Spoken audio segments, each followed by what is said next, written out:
नमस्कार प्यारे मित्रों। देखिए, आज की वीडियो में हम लोग कक्षा 11 की जो पाठ्य पुस्तिका आरोह है, आरोह भाग 1, उसका पहला पाठ नमक का दरोगा। नमक के दरोगा पाठ का सारांश हम जानेंगे। संक्षिप्त में नमक के दरोगा पाठ पर चर्चा करेंगे। देखिए, सबसे पहले तो आपको बता दें कि नमक का दरोगा पाठ का जो की रचयिता है, पाठ के जो लेखक हैं, उनका नाम मुंशी प्रेमचंद है। ठीक, मुंशी प्रेमचंद जी की एक महत्वपूर्ण रचनाओं में से नमक का दरोगा भी एक है। जब हम पाठ की सारांश की चर्चा करते हैं तो सबसे पहले हम आपको बताएं कि इस पाठ में दो पात्र हैं जो सबसे महत्वपूर्ण हैं। पहला पात्र है पंडित बंशीधर, जो इस कहानी में दरोगा के रूप में दिखाए गए हैं, और दूसरा पात्र है पंडित आलोपीदीन, जो तस्करी के काम में, अवैध कामों में लिप्त हैं। ठीक है, मतलब भ्रष्टाचार से युक्त है और यह धन को ही सब कुछ मानते हैं। इनके लिए धन ही सबसे बड़ा धर्म है और इनकी मान्यता है, ये मानते हैं कि धन से किसी को भी जो है नतमस्तक किया जा सकता है, मतलब किसी को भी अपने आगे झुकाया जा सकता है। ठीक, और जो पहला पात्र है आपका, जो महत्वपूर्ण पात्र है इसमें सबसे, जो इसका जो है कहानी का नायक पंडित बंशीधर, जो एक ईमानदार, धर्मनिष्ठ, ठीक, धर्मपरायण व्यक्ति हैं और कर्तव्यनिष्ठ भी हैं। ठीक, तो इस कहानी में यही है। तो जो पहला पात्र है, अब हम सारांश की प्रस्तुति हम करते हैं।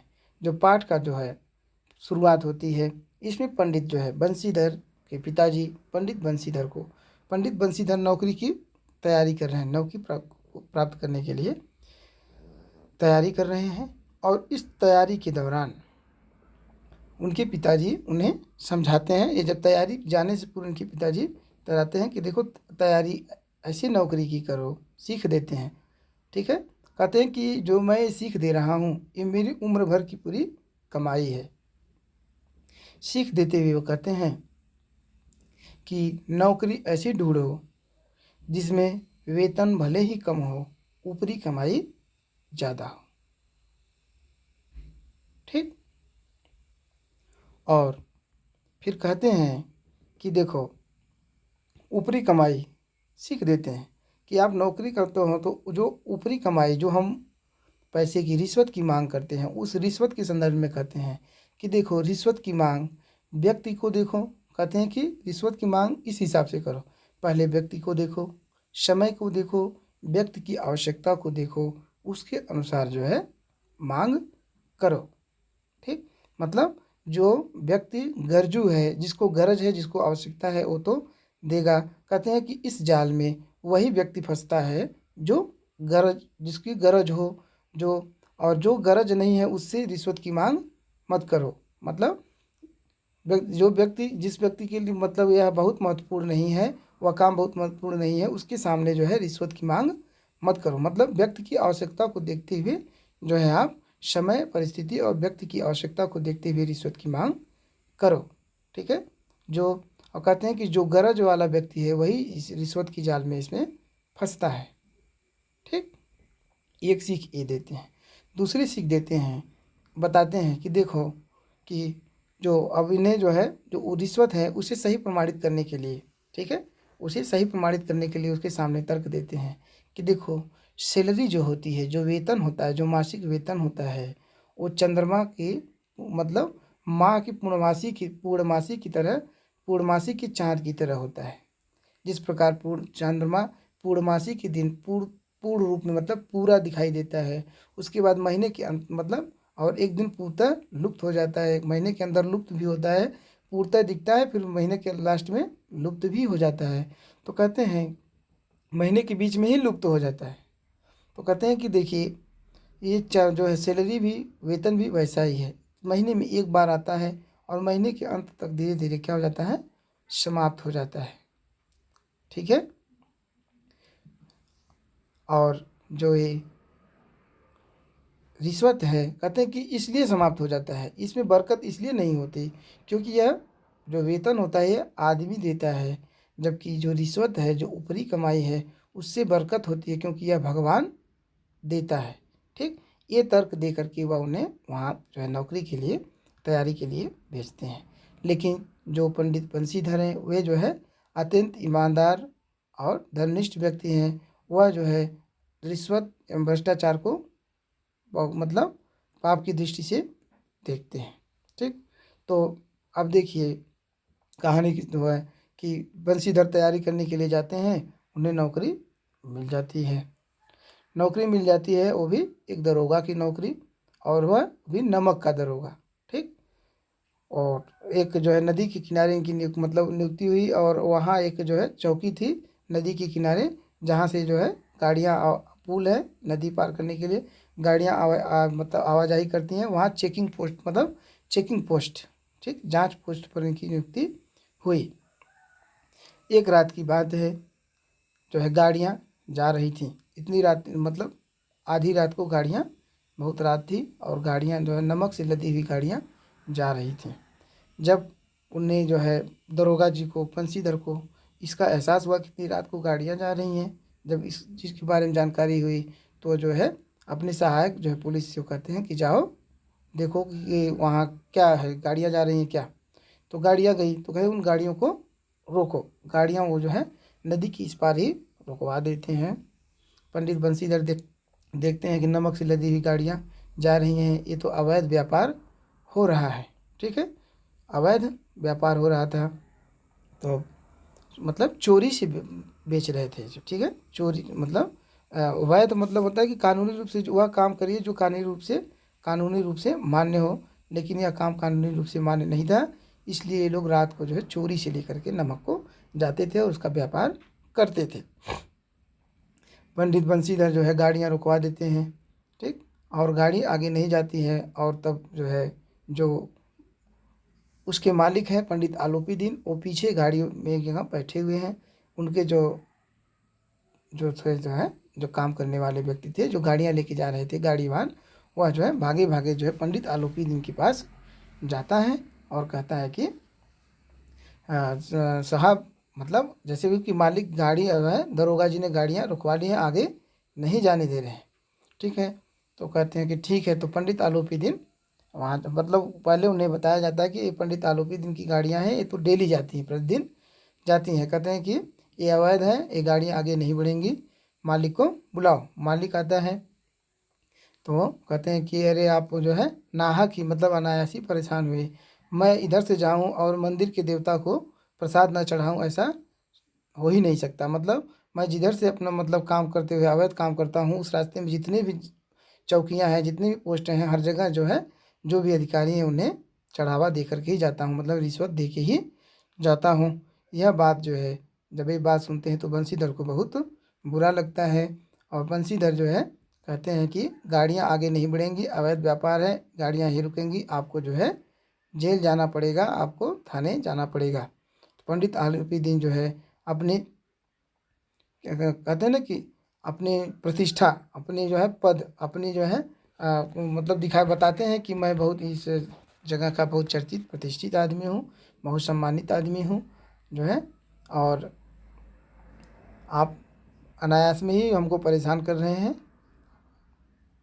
और वह जो है रिश्वत की जो है करते हैं कि आपको इतना हम मतलब रिश्वत देने की बात करते हैं, पर तो 2000 4000 जितना भी होता है रिश्वत की बात चलती है, और पंडित बंशीधर रिश्वत लेने के लिए तैयार नहीं होते। तमाम करने के बाद वह 30,000 40,000 तक चले जाते हैं। लेकिन पंडित बंशीधर कहते हैं कि आप कितना भी दे दीजिए, मैं जो है रिश्वत नहीं लूँगा, मैं अपने पद से भ्रमित नहीं होऊंगा, ये अवैध काम है, आपको जेल जाना पड़ेगा। पंडित बंशीधर ने पहली बार ऐसा देखा, मतलब पहली बार धन को धर्म के सामने अपमानित होते हुए देखा। ठीक है, वो पंडित आलोपी दीन क्या करते थे कि धन ही श्रेष्ठ है, धन से धर्म को झुकाया जा सकता है। लेकिन होता यह है कि पहली बार ऐसे दरोगा से इनकी भेंट हुई जो अत्यंत जो है कर्मनिष्ठ, धर्मनिष्ठ और ईमानदार था। वह इनके धन के आगे नहीं झुकता है और उन्हें जो है गिरफ्तार कर लेता है। ठीक, गिरफ्तार कर लेता है और जो है सुनवा आप जो है मामला कहाँ, न्यायालय में जाता है। अब देखिए न्याय तो अब वहाँ के बहुत अमीर आदमी, बहुत चर्चित एवं अमीर आदमी हैं, इन्होंने जो है पंडित आलोपी दीन सभी को अपनी तरफ मिला लेते हैं और जो है न्यायालय से फैसला आता है, इन्हें जो है बेइज्जत बाइज्जत जो है बाइज्जत मतलब सम्मान के साथ बरी कर दिया जाता है। और दरोगा को, बंशीधर जी को डांट फटकार लगाई जाती है कि आप जो है इस जगह की जो है एक बहुत ही सम्मानित व्यक्ति के ऊपर जो है आपने गलत आरोप लगाया, उनके सम्मान को जो है ठेस पहुंचाया, उन्हें जो है डांट फटकार लगी। और यह जो है अ, यह उन्हें सलाह दिया गया कि आगे से ऐसी गलती नहीं होनी, चेतावनी दी गई कि आगे से ऐसी गलती नहीं होनी चाहिए। पंडित आलोपी दिन क्या करते हैं, जो है बंशीधर के पीछे लग जाते हैं और अंततः जो है इन्हें नौकरी से निकलवा देते हैं। जो बंशीधर जो है निराश होकर के घर चले जाते हैं और बंशीधर को उनके पिताजी बहुत डांटते हैं, घर पे बहुत भला बुरा कहते हैं। जाने के बाद उनकी पत्नी, मतलब लोग उनसे सही से बात नहीं कर रहे थे, इनकी पत्नी भी उनसे सही से बात नहीं कर रही थी। ठीक, मतलब लेकिन देखिए वो जो है ऐसी स्थिति होने के बाद भी वो जो है अपने आप को झुकाते नहीं। अगर ऐसा होता तो वो जाते पंडित आलोपी दीन से, अगर उनके अंदर भी ये भाव था कि मैंने गलत किया, हमें ऐसा करना चाहिए, हमें भी झुक जाना चाहिए, तो वो बाद में भी जा कर के पंडित आलोपी दीन से सिफारिश कर सकते थे। लेकिन उसने जो है उन्होंने ऐसा नहीं किया। अब देखिए एक दिन जो है, अब इसमें दिखाया गया कि जो है अब आलोपी दिन के जो है इनकी ईमानदारी से बहुत मोहित हो जाते हैं, बहुत प्रभावित होते हैं और अपने कर्म से क्या होते हैं, अपने काम से बहुत लज्जित होते हैं। ठीक है, आलोपी दिन को क्या होता है,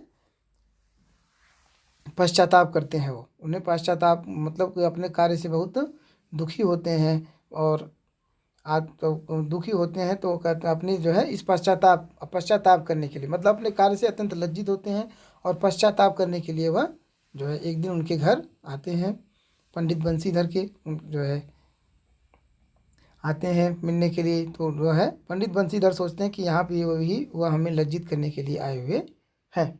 ठीक है, तो पंडित जब वो आए पंडित आलोपी दिन, तो जो है बंशीधर जी के पिताजी जो है उनकी आगवानी किए, उनको जो है ससम्मान लेकर के आए और कहे कि मैं आपको आपसे किस मुंह से बात करूं, मेरा जो ऐसे पुत्र को हमने जन्म दिया जो आपको इतना अपमानित किया। तो कहते हैं कि तब वो जो है पंडित आलोपी दिन उनके पिताजी को कहते हैं कि आप जो है अपने मतलब कहते हैं कि आप बहुत ही महान जो है बच्चे को जन्म दिए हैं, आपका पुत्र बहुत महान है। अब बहुत कम ही ऐसे पुत्र होते हैं जो आप जो है सम्मान को इतना बढ़ाते हैं, किसी पिता के सम्मान को इतना बढ़ाते हैं। ठीक, तो फिर आते हैं और जो है कहते हैं कि वो बंशीधर से मिलने के लिए आए हैं। ठीक, और आते हैं और एक जो है कागजात लेके आते हैं स्टाम्प पेपर पे और उनसे साइन करने के लिए कहते हैं। उस स्टाम्प पेपर में ये था कि जो है पंडित आलोपी देव उन्हें अपनी पूरी जागीर मतलब जागीरदारी का, पूरी जो है जमींदारी का, अपने जो है पूरी संपत्ति का जमींदार बना रहे थे, जमींदार बना रहे थे।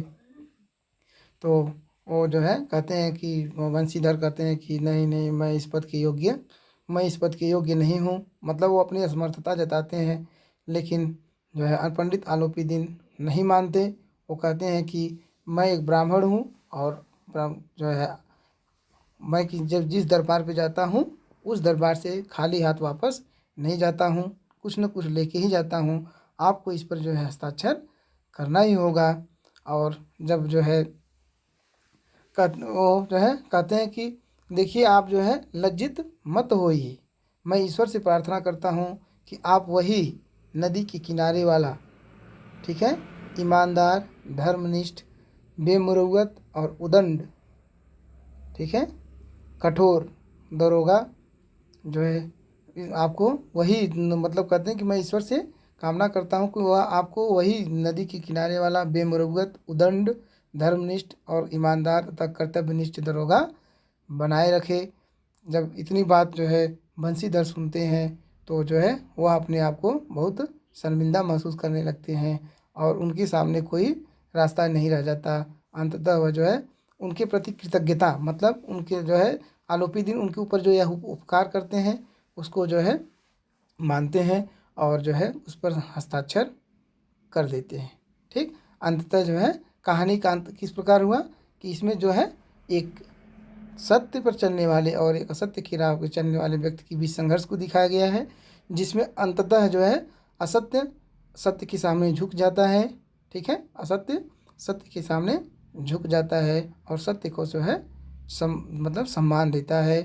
ठीक, आज देखिए इस कहानी में हमने आपको पूरा जो है इसका सारांश संक्षेप में आपको पूरा बता दिया। मुझे पूरी उम्मीद है, पूरा विश्वास है कि यह कहानी आपको अब एकदम पूर्णतः अच्छी तरह से समझ में आ गई होगी। अगर ये वीडियो आपको अच्छा लगा हो तो मेरे प्यारे मित्रों इसे लाइक करिए, शेयर करिए और मेरे चैनल को सब्सक्राइब भी कर लीजिए ताकि मेरे द्वारा बनाए गए वीडियो आपको आसानी से प्राप्त हों। ठीक है प्यारे दोस्तों, हम शीघ्र ही अगला वीडियो लेकर के आप लोगों के सामने उपस्थित होंगे। तब तक के लिए हमें विदा दीजिए। नमस्कार।